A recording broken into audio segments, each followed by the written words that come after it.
Tahukah kamu, ada seorang pria legendaris di dunia One Piece bernama Goldie Roger, sang raja bajak laut. Dialah orang pertama yang berhasil menaklukkan Grand Line dan menemukan harta karun terbesar yang disebut One Piece.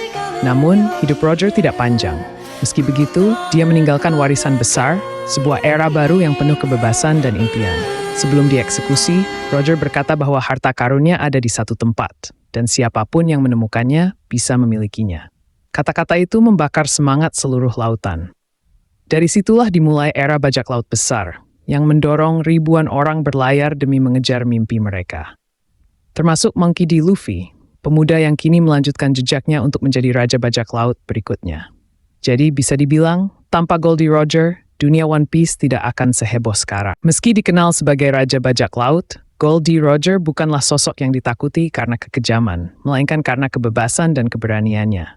Roger memiliki kru yang setia, seperti Silvers Rayleigh si Raja Kegelapan, hingga Oden dari Wano yang ikut membuka jalan menuju pulau terakhir, Loftail.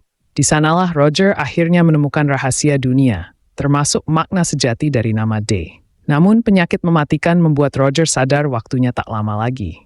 Bukannya takut, ia justru menyerahkan dirinya ke pemerintah dunia untuk dieksekusi. Anehnya, di hari kematiannya, Roger tersenyum lebar.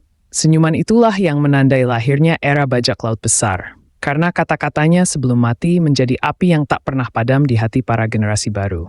Goldie Roger pun abadi bukan karena hidupnya panjang, tapi karena mimpi dan warisannya yang tak bisa dibunuh.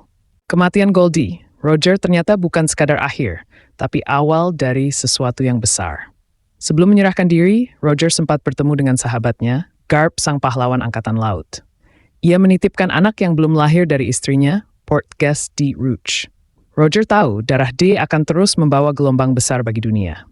Untuk melindungi anak itu dari pemerintah dunia, Rouge menahan kandungannya selama 20 bulan, hingga lahirlah Portgas D. Ace, anak kandung Raja Bajak Laut. Tragisnya, Ace tumbuh tanpa pernah mengenal ayahnya. Dan lebih menarik lagi, Roger percaya akan ada generasi baru yang akan mewarisi kehendaknya. Generasi itu adalah para pemuda berjiwa bebas, termasuk Monkey D. Luffy, pewaris Will of D, yang bermimpi menjadi Raja Bajak Laut berikutnya. Dengan begitu, meski Roger sudah tiada, mimpinya tetap hidup dalam diri mereka yang meneruskan perjalanannya. Cerita pun tamat.